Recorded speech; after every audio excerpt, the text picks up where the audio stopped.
Bueno, ante todo quiero agradecer la invitación que me han hecho para venir a exponer hoy sobre energías renovables y saludar a todos los presentes, autoridades, coordinadores, profesores, alumnos y público en general. Me siento realmente honrado de estar hoy acá con ustedes y lo que yo quería hablar hoy, o lo que me pidieron que hable, es de energías renovables, pero a mí siempre me gusta introducir algo distinto. Entonces la charla la dividí en tres partes. Una parte que es propiamente el estado actual de la energía en el mundo, o en Argentina sobre todo, qué es lo que está pasando, y también referido siempre a energías renovables. La segunda parte, hacer una breve descripción de energías renovables. Y tercero, hablar sobre eficiencia energética. Es un tema que también tenemos que analizarlo y tenerlo en cuenta en nuestro quehacer diario. Bueno, si nosotros empezamos, vamos a encontrar que durante el siglo XX, es decir, el siglo pasado, el que empezó ya en los años 1900, hubo un paradigma que era tener energía suficiente para el desarrollo. Esa energía abundante y en calidad para permitir una mejor calidad de vida, un desarrollo social, y para ello se ha utilizado preferentemente recursos fósiles como ser carbón, gas natural, petróleo y sus derivados. Hoy nosotros sabemos todo que va a ser difícil poder continuar a este ritmo. En el mundo, y en Argentina incluido, hay nuevos descubrimientos, de técnicos que permiten aumentar las reservas de recursos fósiles que tenemos nosotros hoy en día en el mundo. Pero ese recurso fósil está dentro de una pelota que es la Tierra, como digo yo, y por lo tanto en algún momento se va a terminar. Es un recurso finito, entonces vamos a llegar a un límite en el cual no se va a poder extraer más, y que muchos autores lo han dicho que pasaba por esta época. Otros con el descubrimiento del shale oil, del shale gas, lo han extendido un poco más, pero el año que sea, 2050, 2100, siempre se va a terminar. Y lo que nosotros tenemos que hacer es evitar que se termine tan rápido, prolongar la vida de estos elementos, y también evitar que con la quema de estos elementos estemos deteriorando nuestra vida, porque estamos destruyendo el medio ambiente y como consecuencia un montón de problemas como cambio climático que se producen en la Tierra. Yo acá he traído una diapositiva en la cual muestro cómo aumentó el consumo per cápita de energía en general, no es energía eléctrica. Y esta hecho la que conseguí, que era de Estados Unidos. Acá en Argentina, lamentablemente, es muy difícil a veces conseguir estadísticas de largo tiempo, y vemos que son lo que está marcado en azul. Desde el año 1850 al año 2000, el consumo energético de la población aumentó por 10. Es lo que está marcado acá en azul, y acá tenemos casi 450 y acá estamos en 45, en una unidad que es millones de BTU por habitante. Vemos que la población también ha crecido, pero que la energía tiene saltos bastante importantes. En el año 2009, según publicaciones de la Secretaría de Energía, este es el balance energético que nosotros tenemos en la República Argentina. Y vemos que principalmente está alimentado con gas natural, que es el 51%, el 35% restante es petróleo, y después ya ahí estamos teniendo el 86%, no queda nada más que el 14%, y sin tener en cuenta carbón mineral, que prácticamente ha dejado de usarse. Esto se debe a que en el año 1974, cuando se descubre Loma de la Lata, se creía que nosotros éramos un país gasífero, un país que teníamos gas para vender, para distribuir, y vemos que hoy en día estamos importando gas. Ese gas que importamos le está costando mucho económicamente al país. Independientemente que el gas sea un poco más limpio que el petróleo o otros derivados del petróleo, también es un recurso que va a ser finito y en Argentina lo estamos ya sufriendo y cada vez tenemos más barcos que llegan con gas importado. La matriz energética de generación, prácticamente esta matriz energética ha estado por la Secretaría de Energía, prácticamente no tenemos recursos renovables hasta el año 2010. Hasta el año 2010 la parte de recursos renovables en megavatios hora o la proporción que tiene de energía es insignificante en nuestro país. Ahora, ¿cuál es la mejor fuente de energía? Para ello, para hablar de una buena calidad de fuente de energía, yo lo pongo en 3 puntos. Que garantice el suministro seguro como su disponibilidad en todo momento, que fuese accesible socialmente con precios aceptables y que fuese lo más respetuosa posible con el medio ambiente. Estos 3 puntos son muy importantes. Y me van a decir algunos, y el primer punto está en desacuerdo con energías renovables, de cierto tipo de energías renovables. Por ejemplo, la eólica. La eólica no la tenemos disponible en todo momento, la tenemos únicamente cuando hay viento. La solar la tenemos cuando hay sol. Ahora, necesitamos mayor investigación en lo que sea el almacenamiento de energía. Por ejemplo, hay algunas formas de almacenar energía que consiste en una batería, pero una batería sabemos nosotros que es un elemento todavía difícil de mantener. En el mundo hay almacenamientos de aire comprimido, hay almacenamientos de agua en el mar a través de grandes esferas de cemento y que entonces está estudiando para poder almacenar energía y eso nos resolvería el problema de no tener energía en forma permanente y cuando sea necesario. Que fuese accesible socialmente con precios aceptables también es un problema para las energías renovables en este momento. Digo que es un problema porque no hay ningún establecimiento privado que quiera poner una fuente de energía renovable si no tiene un subsidio. Esos subsidios se están eliminando y el principal que eliminó subsidios, que después lo menciono también, es España. Después de la crisis económica del 2008-2009 le empezó a quitar subsidios a las energías renovables y eso va introduciendo, va trabajando en desmedro de la energía renovable. Y la otra que es importante, que fuese lo más respetuosa posible con el medio ambiente. Sabemos que acá las energías renovables llevan varios cuerpos de ventaja, pero todavía debemos estudiar mucho en algunos casos y tratar siempre de mejorar esa forma de ser respetuosa con el medio ambiente. La energía fósil tiene una ventaja muy grande. La energía fósil tiene como ventaja una gran densidad energética. ¿Qué quiero decir con gran densidad? Es decir, el poder de energía potencial que tiene el combustible fósil es muy grande, pero si ustedes se fijan, la nueva central que se instaló en Timbúes, la San Martín, es una central que tiene 800 megavatios. 800 megavatios que están puestos en una superficie de 1 hectárea y media. Es decir, que estamos hablando de una densidad de energía altísimo, cuando en 1 hectárea nosotros si ponemos un generador eólico estamos poniendo nada más que 10 megavatios. Es decir, que es una cosa que va a haber que tener en cuenta, a ver cómo se puede resolver este problema, porque la energía fósil realmente en ese aspecto es una energía ganadora, digamos.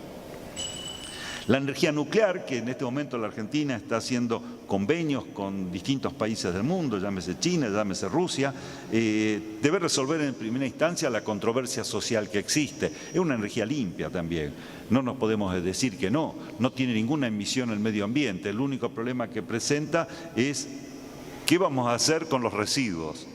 Bueno, como aclaración, el INVAP hace mucho, o la Comisión Nacional de Energía Atómica, está trabajando con grandes avances en el reciclado de los combustibles de uranio. Ese reciclado nos va a permitir a nosotros tener mejor uso y dejar con muy poco elemento activo cuando dejemos las barras de combustible, la barra de uranio.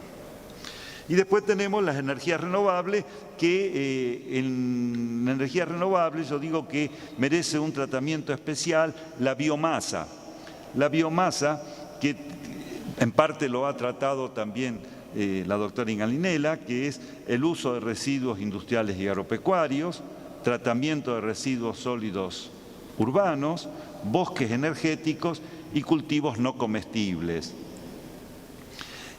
Yo los voy a desarrollar después esto, y después tenemos la hidráulica que muchos la toman como energía renovable. Yo no la tomo como energía renovable, la hidráulica. Para mí la hidráulica es algo que se consume porque en un río de llanura una represa puede durar 100, 200, 300 años y después no sirve más. Es decir, los sedimentos van provocando un ascenso del piso y entonces la cantidad de agua almacenada cada vez va a ser menor.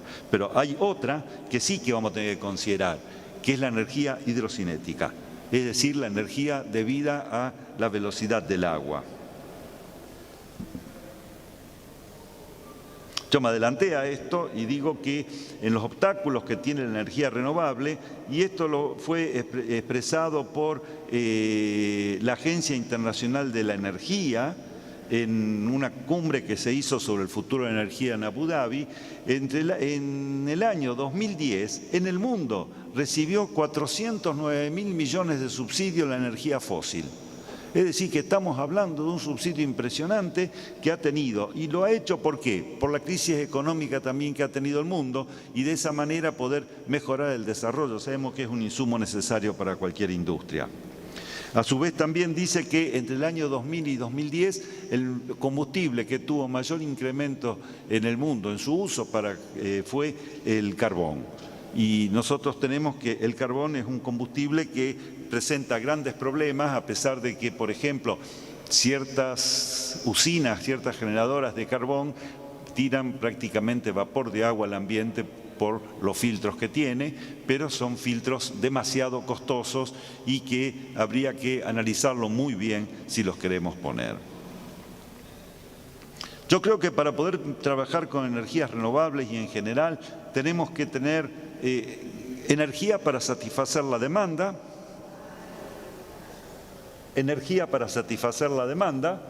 ser amigable y respetuoso del medio ambiente, una sociedad a la cual tenemos que dar la energía en forma sustentable, la tecnología que nos garantice que sea económico la generación y almacenamiento de energía y posible en distintos lugares, y por último, una política.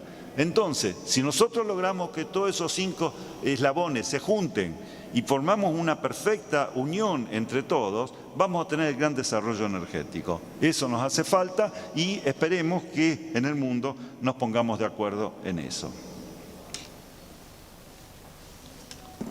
Simplemente acá tengo un cuadro comparativo entre energía convencional y energía renovable.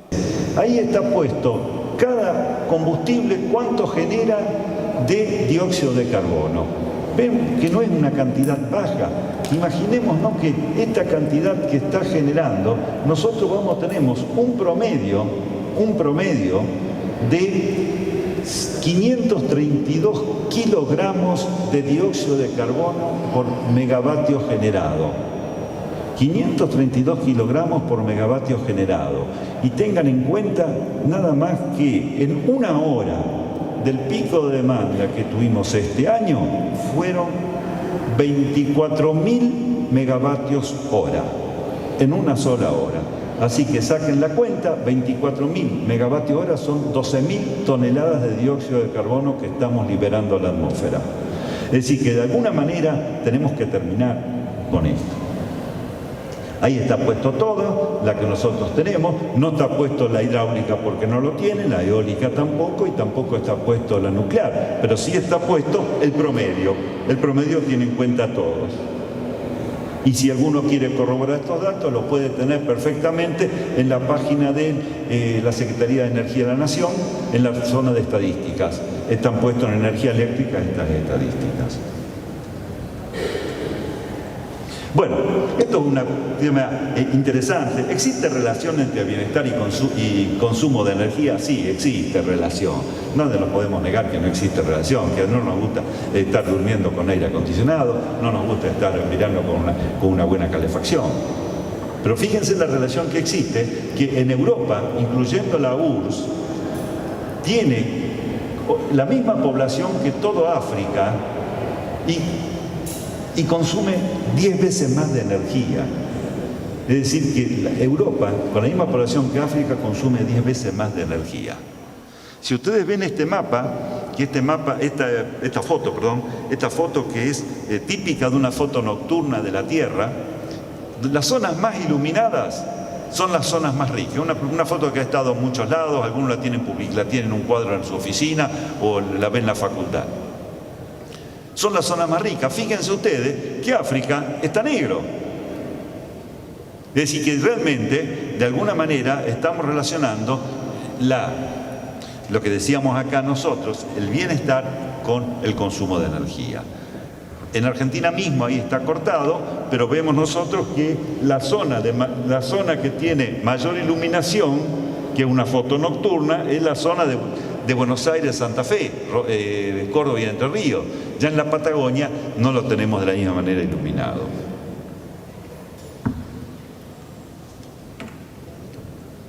Bueno, vamos a entrar un poco ahora en las energías renovables en sí. ¿Qué energías renovables tenemos? Tenemos la solar, que la solar la podemos dividir en dos partes. Una parte que es la fotovoltaica, a través de paneles fotovoltaicos que vamos a generar energía eléctrica.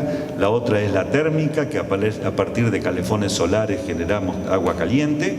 El biogás es el gas producido por procesos anaeróbicos de residuos orgánicos, en general, que es materia prima de origen vegetal o animal.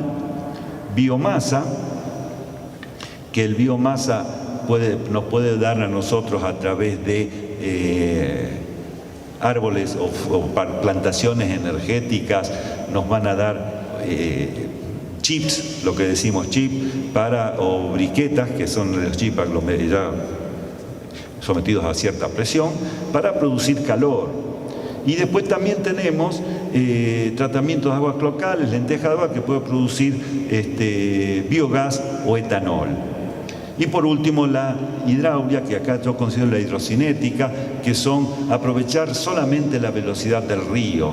Es decir, acá tenemos un río Paraná que nosotros, tirándole una turbina de este tipo, una sola no, pero varias en cascada, podemos tener energía. Algunos van a decir, y sí, la de Salto Grande es mayor o la de Yacyretá es mayor. Sí, es mayor.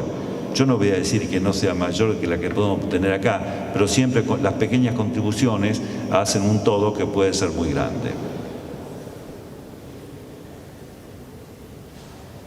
Bueno, y la energía eólica, que creo que me olvidé de ponerla ahí, la energía eólica, que es la primera que considero acá, que es la que se usa la energía del viento para transformarlo en energía eléctrica. Los vientos que nosotros tenemos en todo el mundo, con generadores de clase 3, que serían con vientos de 6,9 kilómetros por hora a 80 metros de altura, podríamos tener una energía suficiente para alimentar todo el planeta. Ahora, el problema que tenemos es cómo la almacenamos, porque por ahí tenemos viento y por ahí no. Es un problema aparte de resolver. Yo acá lo que hice fue poner algo que me llamó mucho la atención: España. España fue un país que le dio mucho apoyo a todo lo que sea energías renovables y le permitió a toda la gente tener su propio generador de recursos de energía renovable, sea fotovoltaica o eólica, con una doble bajada de la empresa servidora de electricidad, una para consumo y otra para generación. Y ven ustedes que la energía eólica en España, que está ahí, es el 25% de la demanda total de energía de España. Es decir, que tenemos ya algo muy importante y digno de ser imitado. Bueno, esto es la energía eólica. La energía eólica, nosotros tenemos que seguir estudiando un poco más de energía eólica, porque tampoco es la panacea en lo que respecta a efectos de medio ambiente. Hay que estudiarlo mucho todavía eso, porque el viento que mueve el molino sale a la parte de atrás del molino con el 40% del viento y produce también variaciones de la temperatura. Y hay que estudiarlo a ver cómo afectarían los cultivos que nosotros tenemos ahí abajo. Hay algunas publicaciones que ya lo están estudiando y lo están diciendo, especialmente en Estados Unidos con las plantaciones de maíz. Bueno, ahora vamos a pasar un poco un aviso de lo que hacemos nosotros. En el general, en el mundo, hay un grupo de estudios que acá está la Universidad de Bélgica, la Universidad de Delft y Instituto Politécnico de Milano, en Italia, que están trabajando en Kite Generation, es decir, generación tipo barrilete. Esa generación de energía tipo barrilete lo hacen a través de un concepto que está cercano a lo que se llama HAWE, High Altitude Wind Energy. Es decir, que es obtener energía del viento, pero en altitud. ¿Por qué se hace esto? ¿Por qué esta gente está haciendo esto? Porque el viento va creciendo, la velocidad del viento a medida que nos elevamos con respecto a la Tierra. Cuando nosotros podemos lograr un 10% de aumento de la velocidad del viento, estamos logrando un 30% de aumento en la energía. Es decir, que por cada 10% el triple de aumento de energía. Es porque es una función velocidad al cubo. Y acá, esto que está acá, son dos fotos. La que está a la izquierda de ustedes es del Instituto de Milano, que está puesto en un camioncito, y ese camioncito que está generando energía a través de un barrilete, y el de la derecha, que es en Bélgica, que es lo que llaman tipo carrusel, es decir, son una calecita realmente, con muchos barriletes que se van haciendo girar, y en ambos casos el generador está en la tierra. Nosotros acá en la universidad estamos trabajando juntamente con una empresa, Arwind se llama, y estamos haciendo los primeros pasos para poder desarrollar un generador prototipo de forma barrilete. No chocamos con ningún problema, salvo el monetario, pero lo demás todo se puede resolver. Se está trabajando en eso y realmente consideramos que puede ser una solución interesante. El rendimiento energético que tiene es muy alto y la teoría de funcionamiento es un poco más complicada que el generador eólico convencional, pero que con un alto desarrollo de electrónica se puede trabajar. En Estados Unidos están trabajando en el tema también, pero ubicando el generador solar a 4.600 metros de altura mediante un sistema de levitación, algo que para mucha gente está lejos todavía. La segunda forma de generar energías renovables es la solar. Nosotros hemos empezado la energía solar con paneles que tenían un rendimiento del 6%, es decir, el 6% de la energía la transformaba en energía eléctrica. Llegamos al 14%.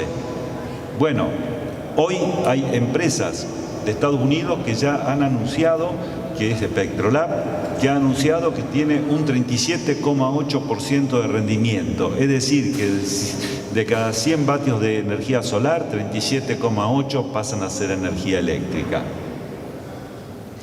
Se han superado el 40%, que es una cifra alta, con concentradores, es decir, con lentes que permiten concentrar la energía solar. Más o menos como la historia nos cuenta, algunas guerras que han hecho en la historia antigua con espejos que tenían concentradores solares y podían quemar velas de barco. Más o menos esto es lo mismo. Después nos queda la energía solar térmica. Esto es muy conocido, son esos colectores solares que se colocan en el techo de una casa y que van a alimentar de agua caliente a la casa, generalmente en invierno con un tanque, con un área de 2 metros cuadrados, nos alcanza para satisfacer una familia más o menos común el 70% de la necesidad de agua caliente, lo cual, si hablamos de invierno, eso es muy suficiente, porque el resto se puede compensar con energía convencional mediante lo que se llama calefones duales. Este es el nivel de insolación que nosotros tenemos en la República Argentina. Esta curva es del mes de enero, no puedo tener las 12 curvas, pero vemos que en la zona de Santa Fe, por ejemplo, nosotros tenemos, de acuerdo a lo que dice ahí, un nivel de insolación media de 7 kilovatios por hora por metro cuadrado. De 7 kilovatios hora por metro cuadrado por día. Es muy alta y realmente hay que aprovecharlo. El promedio que nosotros tenemos en la zona nuestra está en los 5 kilovatios hora metro cuadrado día. Es decir, que es una energía altísima. Y más si nos comparamos con Alemania, que es un país que tiene grandes desarrollos solares, está en una latitud mucho mayor que la nuestra. Con esa potencia que nosotros tenemos, instalando 1 hectárea aquí, podríamos tener el equivalente de un generador mínimo de 1 megavatio. Es decir, que 1 hectárea tenemos un generador de 1 megavatio. Lo que sí estamos seguros es que esa hectárea no produce ninguna contaminación. Bueno, esto es un dibujo de una turbina hidrocinética, la que se coloca en el lecho del río y puede generar energía eléctrica. Esta turbina hidrocinética fue realizada por el INVAP y está instalada en el río Limay y tiene una producción es de 35 kVA. Muy interesante, y el río Limay es un río que tiene una velocidad importante, más que el Paraná, pero ellos mismos desarrollan lo que se llaman tubos Bernoulli, que permiten aumentar la velocidad de una turbina. Ese tubo se coloca a la entrada o a la salida. La biomasa. La biomasa tenemos que mencionar un ciclo completo. El bosque que se crea, el bosque que toma anhídrido carbónico, se tala, se tiene la biomasa, se lo transforma en la biomasa para el tratamiento y luego se quema. Cuando entra en combustión emite nuevamente dióxido de carbono. Pero ¿qué pasa? La ventaja ¿cuál es? Que el balance es cero. Es decir, entre la que absorbió y lo que generó es cero. Es decir, contribuye, mejor dicho, al bienestar y la calidad del medio ambiente. Bueno, acá el dibujo que está puesto ahí arriba corresponde al uso de biomasa como chip de leña, y para ello lo que estamos haciendo, considerando importante, es usar la madera que se obtiene de la poda anual de los árboles. Esa poda anual que generalmente no se sabe qué hacer y va a parar a los depósitos o a los lechos donde se tira la basura, y que hace amontonarla y tiene volúmenes a veces muy importantes. Acá lo que se puede hacer es utilizarla para producir energía de muchos tipos, ya sea como en España para calefacción o puede ser para producir agua caliente y en última instancia producir electricidad. Bueno, yo acá no me toca a mí, pero desde el punto de vista energético es una forma también de producir tratamientos de aguas cloacales mediante lo que se llama lentejas de agua o LEMAX. Esas lentejas de agua tienen algunas propiedades en las cuales puede absorber metales pesados, que a falta de una buena legislación, muchas industrias tiran metales pesados en las cloacas, y bueno, esto lo puede absorber. Una localidad más o menos de 4.000 habitantes, con 2 hectáreas, puede tener la planta de estas lentejas de agua, que se puede llegar a procesar finalmente, y ese procesamiento puede ser utilizado, si no hubo metales pesados, para alimento de ganado, y si lo hubo, se puede utilizar para producir bioetanol. Una población de 4.000 habitantes puede producir 30.000 litros anuales de bioetanol. Es decir, que estamos hablando de un proceso energético cerrado, no solamente que va a cuidar el medio ambiente, sino que va a tener un apoyo económico a las pequeñas localidades. Bueno, esto es un dibujo clásico sacado de internet de lo que es un biodigestor, pero con el corte interno, donde ¿qué es un biodigestor? Hoy bien le escucharon a ustedes a la doctora Inganilela, donde habla de procesos anaeróbicos. Ese proceso anaeróbico produce un tratamiento de la basura o de los materiales orgánicos, perdón, a través de bacterias. Esas bacterias que actúan van a producir biogás. Ese biogás que produce, que está puesto ahí arriba, biogás, este biogás es CH4, metano, que tiene un rendimiento calórico del orden del 50% del gas que nosotros tenemos en las cañerías. Es decir, que no es despreciable. Este tratamiento se realiza en lo que se llama la cámara de digestión. Esa cámara de digestión tiene que ser, y alguien hoy preguntó, y usted creo que preguntó sobre los biodigestores. El biodigestor tiene que ser, para que funcione bien, igual que una central nuclear. Yo tuve oportunidad de visitar uno donde la limpieza que había dentro y el orden y cómo estaba tratado era impresionante. Todo era computadorizado, no se puede tener un biodigestor que funcione solo ni nada por el estilo, porque al funcionar solo tenemos muchos problemas de mantenimiento. Me ha tocado ir a una localidad que tenía un biodigestor de prueba, digamos, de 10 metros cúbicos, y claro, imagínense que es un proceso que se va desintegrando la materia orgánica. La materia orgánica tiene que estar en pedazos realmente pequeños, porque en 40 días de maduración tiene que disolverse totalmente. Si a mí se me ocurre tirar una sandía que se me rompió, en vez de 40 días necesito 400 días ahí adentro. Es decir que el problema que tienen los biodigestores es que necesita un tratamiento y un mantenimiento adecuado.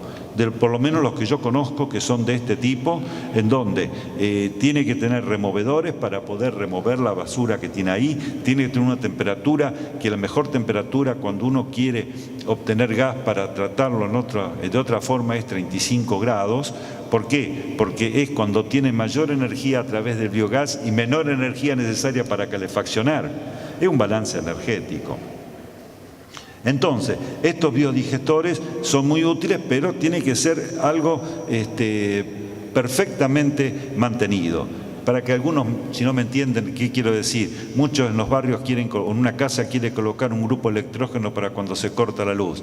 Y me vienen a hacer muchas consultas a mí. Yo siempre digo, no lo pongas. ¿Por qué no lo pongas? Porque el día que va a hacer falta, te olvidaste de probarlo durante un año y el día que hace falta no va a arrancar. Bueno, acá pasa lo mismo. Hay que hacerle mantenimiento.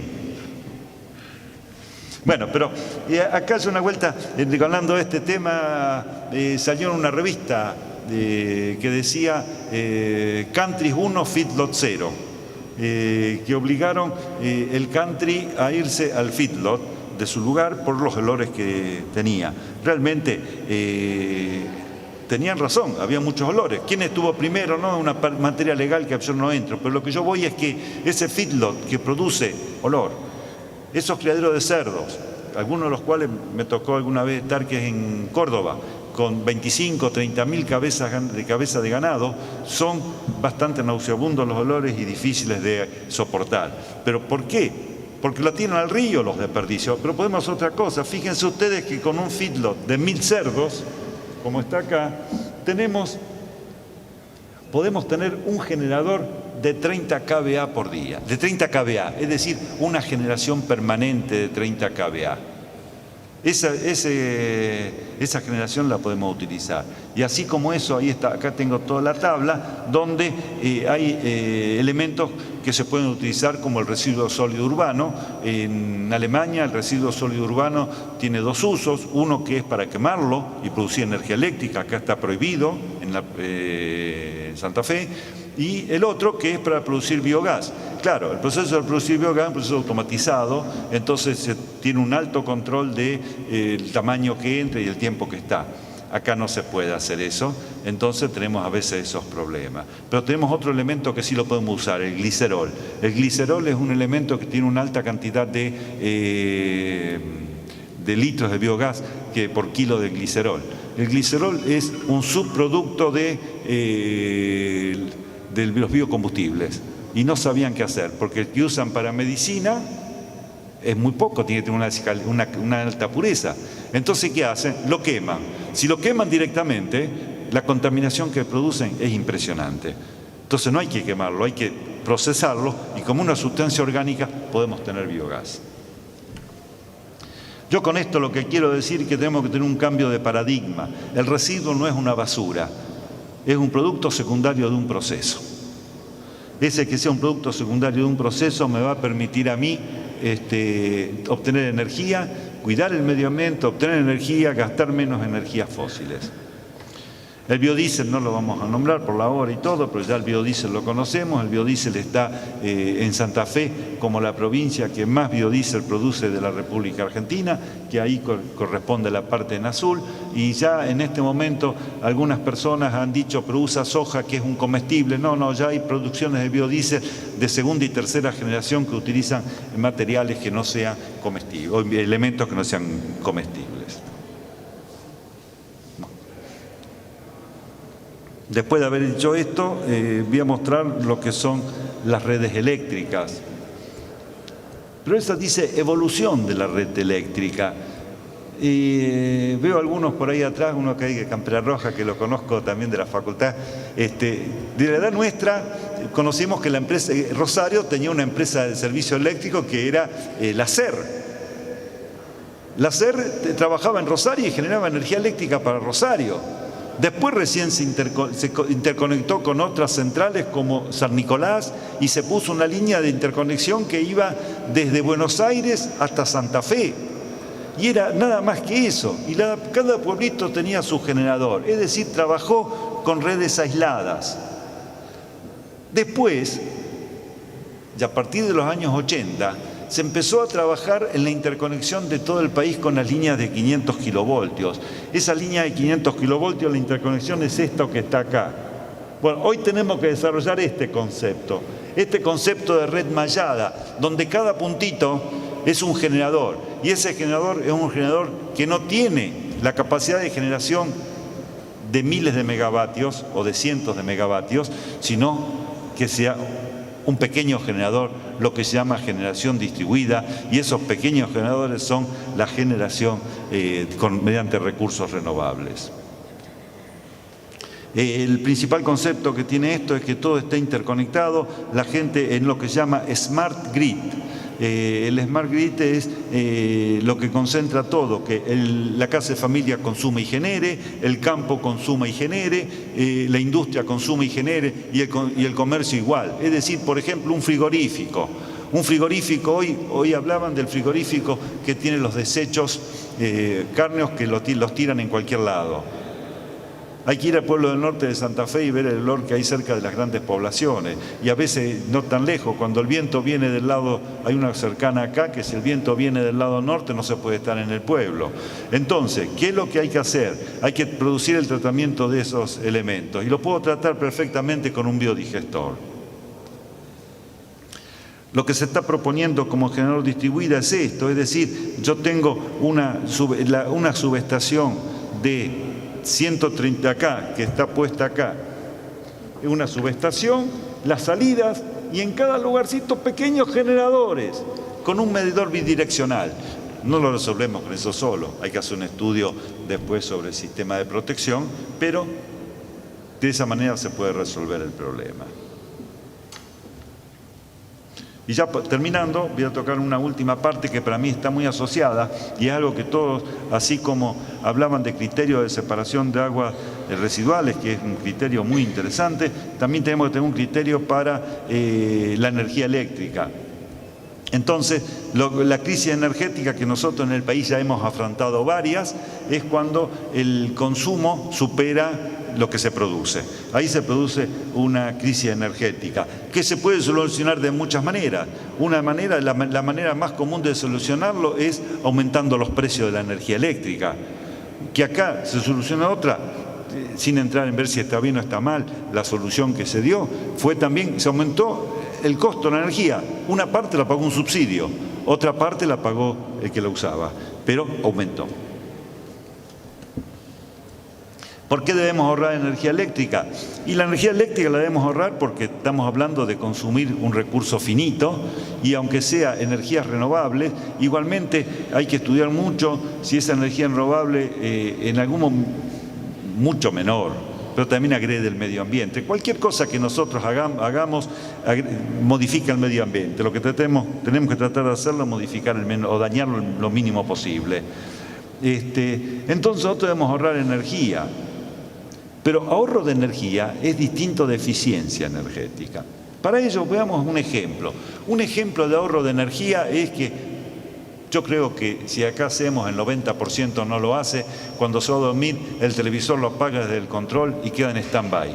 Ese televisor que apagó desde el control y como mínimo consume un 50% de lo que consume el televisor andando.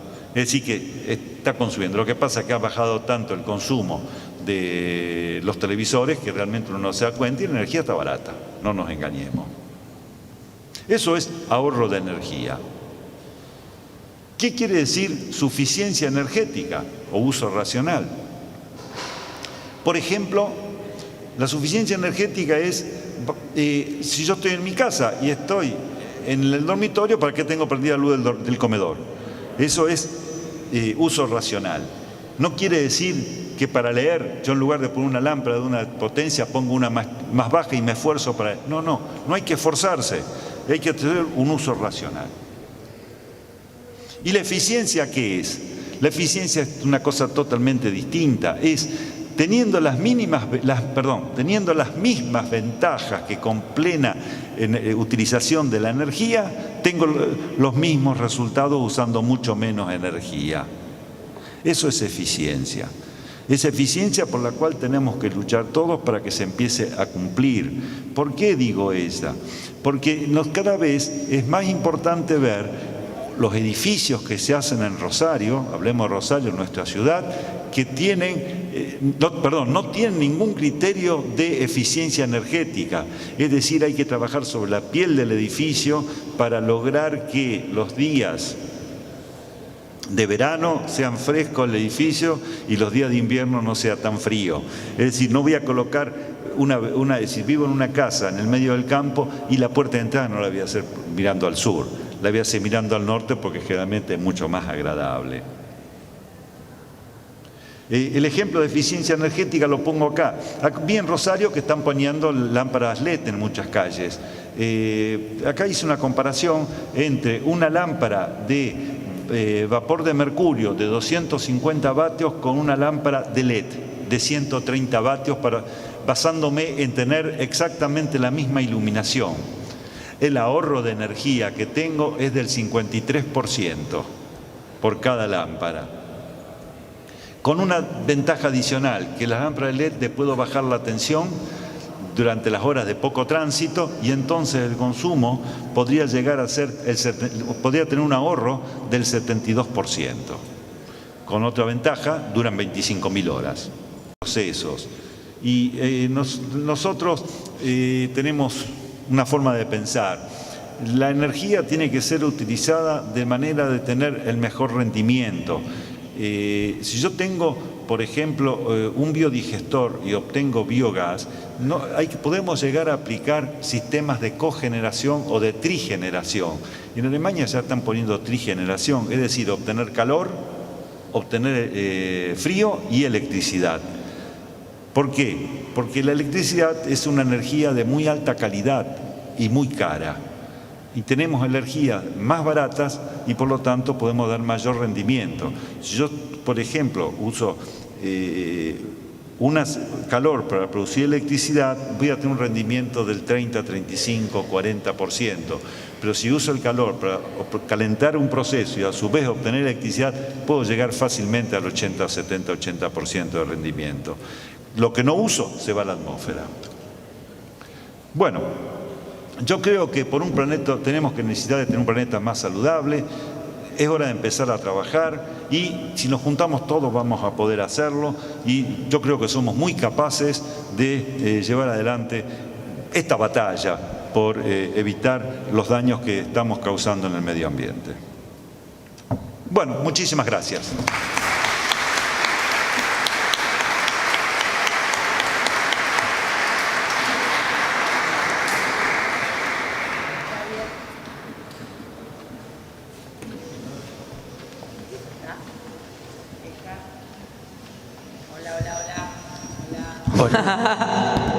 Hola. Hola. Bueno, más bajito. Hola, ¿se escucha? Está abierto el debate. A ver si alguno quiere hacer alguna pregunta al ingeniero. Ya me trajeron el Sergio. micrófono. Yo he observado en relación a la parte de generación de energía termosolar, en algunos países una cantidad fenomenal de colocación de ese tipo de artefactos. Prácticamente no hay caso de edificio que no lo tenga. Y los beneficios son, por lo que usted acaba de comentar, con algún metro cuadrado se cumple con la necesidad de agua caliente de una familia de 4 personas. ¿Cómo es posible, no me lo explico, cómo algo tan simple, aparentemente de bajo costo, acá en la Argentina no lo veo instalado prácticamente en ninguna parte de lo que yo conozco? ¿Cómo se explica eso? ¿Cómo se explica eso? Lo puedo explicar de una manera muy sencilla. Preguntándole cuánto paga usted de gas por mes. Usted paga de gas, yo pagué de gas por mes 40 pesos. Un generador, un calefón solar de los más baratos que puedo conseguir en el mercado está en 6-7 mil pesos. Y la mejor manera de hacerlo es con una casa nueva. Si usted lo hace con una casa vieja, tiene que hacer muchas modificaciones y lo encarece. Así que vamos a suponer 6 mil, 7 mil pesos para una casa nueva, que no tengo otro gasto más que el calefón en sí. A 40 pesos por mes, son 150 meses, creo, para poder recuperar la inversión. 12 años. No lo pienso mucho. Usted me está hablando de países que sí lo tienen. Yo, por ejemplo, lo he visto en Alemania, lo he visto en Israel. En Israel es un país que lo tienen todas las casas porque todos tienen un alto nivel de insolación. Pero Alemania, que no lo tiene, también muchas lo tienen porque la energía eléctrica o la energía de gas es muy cara. ¿Sabe dónde están colocando calefones de este tipo? Solares en el campo, donde no llega a la red de gas natural. ¿Por qué? Porque un tubo dura un tubo que dura menos de un mes cuesta entre 400 y 600 pesos por cada tubo. Entonces esa persona no le rinde y tiene que bañarse esporádicamente para no afectar demasiado su bolsillo, especialmente el de pocos ingresos, no hablemos de una persona de altos ingresos. Yo creo que es la respuesta netamente económica. Sí, está Graciana. Allá está primero el muchachito de... Ahí. Después vos, Ana María. Hola. ¿Qué tal? En Argentina hay un yacimiento de shale oil que es Vaca Muerta. Para su opinión, ¿cuán conveniente es que en Argentina se redistribuyan los esfuerzos económicos y humanos en la explotación de ese yacimiento, teniendo en cuenta que es mucho más caro que la explotación del gas convencional? Y que va a ser una inversión de recursos que no se va a redirigir a energías renovables. Y en base a eso, otra preguntita, ¿cuán seria es la inversión en energía renovable en Argentina?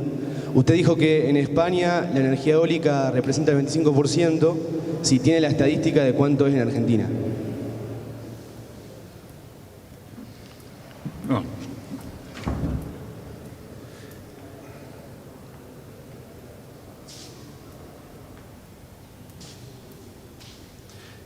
Vaca Muerta es energía no renovable y realmente tenemos que hacer un poco de historia. ¿Cuándo conviene explotarla y cuándo no conviene explotarla? Desde el punto de vista negocio. En Argentina, por allá, por el año 1980, costaba $25 el barril de petróleo extraído en Comodoro Rivadavia. En Arabia Saudita costaba 8. Si le sumaban los costos de transporte y todo, 12, 14 dólares el barril. En Argentina no se explotaba prácticamente, se importaba. Yo por ahí me van a decir, lo centra todo en el aspecto económico. Y todo tengo que hacer un plan de negocio, todo va a resultar si económicamente alguien le ve el negocio para poder hacerlo. Se empezó a explotar cuando el precio del petróleo empezó a subir. Hoy el precio del barril de petróleo tiene un valor que no amerita invertir en Vaca Muerta. Pero sabemos que este precio va a ser efímero. Hablan de 2, 3, 4. 10 años, pongámosle, se va a terminar explotando. Y hablando con gente de acá, de la facultad nuestra de Agrimensura, que he estado en el perfilado de los suelos para ver si hay petróleo, tal así que, según la opinión de esta ingeniera, acá en Santa Fe también hay petróleo, arriba del río Carcarañá, hacia el norte, la cuenca Chaco-Paranaense tiene petróleo a los 4.000 metros de profundidad. Se va a poder explotar cuando el precio del petróleo sea tan alto que lo pueda perforar esa capa tan sólida que tenemos a 3.000 metros de profundidad. Ahora, también hay una cosa que hay que tener en cuenta, que es una suerte para nosotros. Como este petróleo todavía es muy caro acá en Argentina, y todos los años tenemos perfeccionamientos tecnológicos y mejoras tecnológicas importantes, en este momento el riesgo con estos yacimientos es muy grande porque se tiene que inyectar mucha agua y puede haber filtraciones hacia las capas subterráneas. Vos fíjate que en Santa Fe tenemos acueductos subterráneos importantísimos y que si hay una filtración de petróleo estamos arruinando la fuente de agua del acueducto, que sería calamitoso. Entonces, la ventaja que tenemos es que con el avance tecnológico podríamos desarrollar algún tipo de resina que vaya sellando perfectamente y evite todas las pequeñas filtraciones que pueda haber. Eso es una ventaja y en algún momento se va a explotar. Yo pienso que se va a explotar porque todavía estamos lejos de poder abastecer con energías renovables. No solamente por la falta de dinero, sino porque lo que no tenemos es la tecnología de almacenarla, que no la tiene para la fotovoltaica, no la tiene para la solar. La única que se puede manejar es la de biomasa, que sí, es una caldera y se maneja igual o un biodigestor, que se puede manejar igual que una convencional. Las demás no pueden ser almacenadas con eficacia todavía. La eólica en Argentina. Sí, la eólica en Argentina se está desarrollando. Hay parques que yo no tengo la estadística perfecta de la Argentina, pero yo calculo que en este momento debe andar más o menos en los 1.000 megavatios la Argentina, 800 megavatios la producción de la potencia instalada, lo cual no quiere decir, o un poco menos tal vez, pero lo cual no quiere decir que sea un porcentaje importante, porque el viento, por ejemplo, en la zona patagónica no tenemos que hay un viento importante 6 meses al año. Los otros 6 meses no es tan importante el viento, pero además los generadores eólicos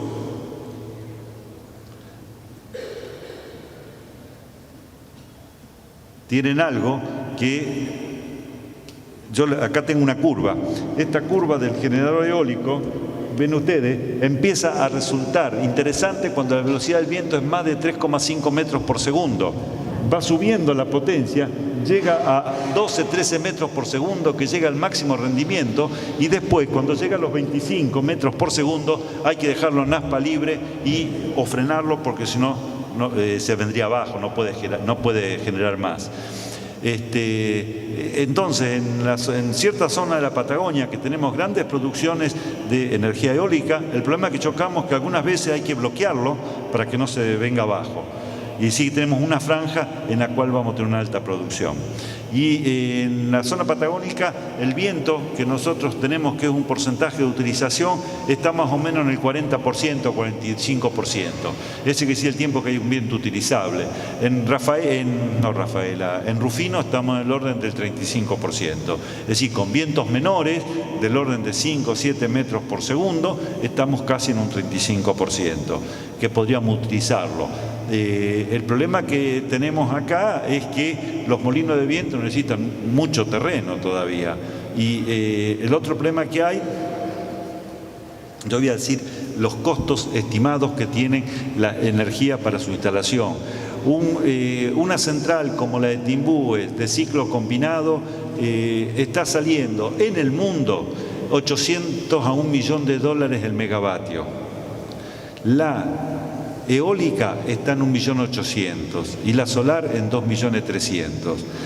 Eso ya está diciendo bastante. Y la nuclear, que la nuclear estaba más económica, después del problema que hubo en Japón, hoy estamos en 8 millones de dólares el megavatio. ya ha subido por medidas de seguridad. Eso es lo que te puedo decir de la Argentina, que se puede hacer y que realmente San Juan se está instalando en las altas cumbres en Córdoba, una zona de generación eólica también.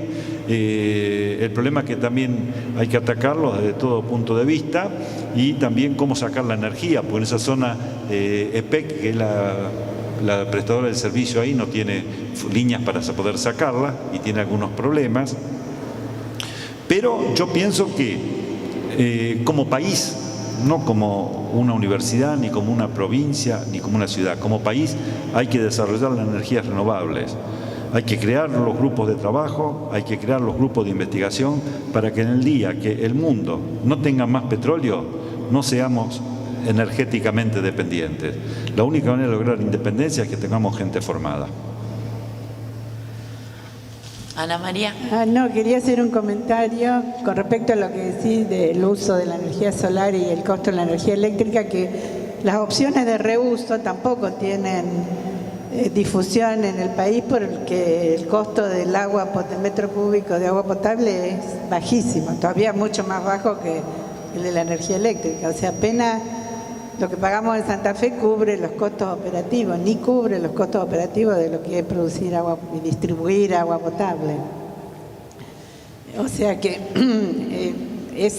como vemos, los problemas son los mismos desde varios aspectos. Y otro problema, el tema del biodiesel, me preocupa la contaminación de las aguas, porque los residuos, los efluentes de la producción de biodiesel son muy contaminantes. Entonces, eliminamos un problema, pero generamos otro. Bueno, le agradecemos al ingeniero por su disertación y nos